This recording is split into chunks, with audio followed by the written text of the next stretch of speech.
Have you ever wondered why some people move through life like they are meant to be there, while others move like they are asking for permission? Not in some loud, obvious way, just in how they carry decisions. One hesitates, double-checks, waits to feel ready.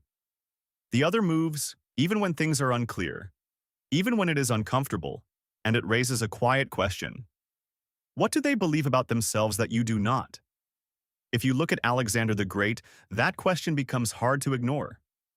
Because yes, he had an army. He had training, strategy, and opportunity. That all mattered.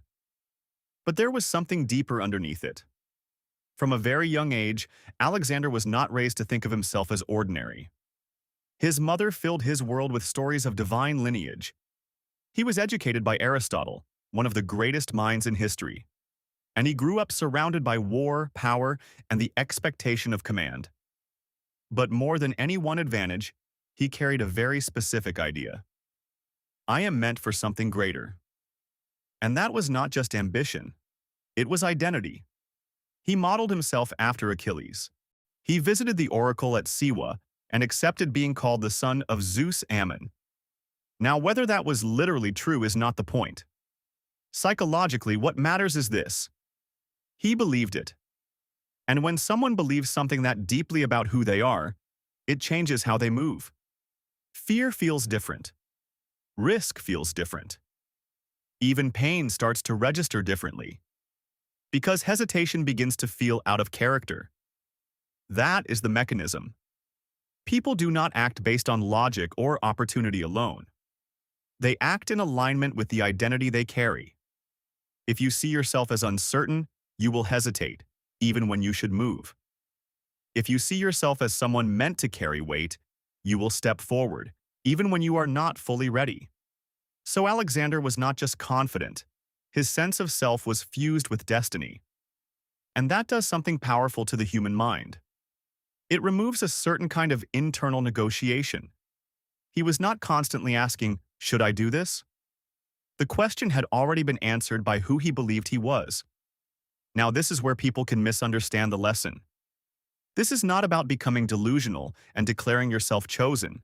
Alexander did not conquer the world through belief alone. He trained relentlessly. He studied. He acted. He took real risks, and he paid real costs. The identity did not replace effort. It made effort non-negotiable. And that is the part that actually applies to your life. Because you do not need to believe you are half God. But you do need to pay attention to the story you keep repeating about yourself. Because your mind listens. If you keep telling yourself, "I am behind. I am inconsistent. I am not that disciplined," your behavior will quietly organize around that. Not because you are weak, but because your actions are always trying to stay consistent with your identity. And the opposite is also true. If you begin to see yourself as someone who handles pressure, who follows through, who does difficult things even when it is inconvenient, your behavior starts to shift in that direction. Not perfectly, but consistently. So here is how you use this in a real, grounded way. First, choose your identity before the moment tests you. Do not wait until you are tired or uncomfortable to decide who you are. That is when your mind gets very creative with excuses.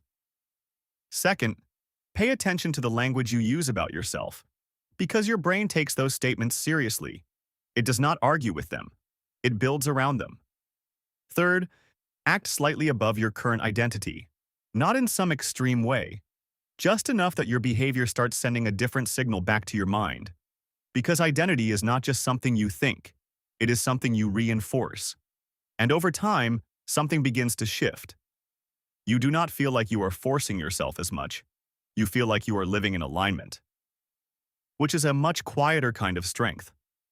And that is the real takeaway here.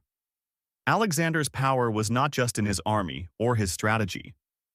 Part of it was in the mind of someone who had been taught, from early on, that he was not here to live a small life. Most people will never conquer nations, but they will either rise or shrink based on what they believe they are, and whether they are willing to live like it.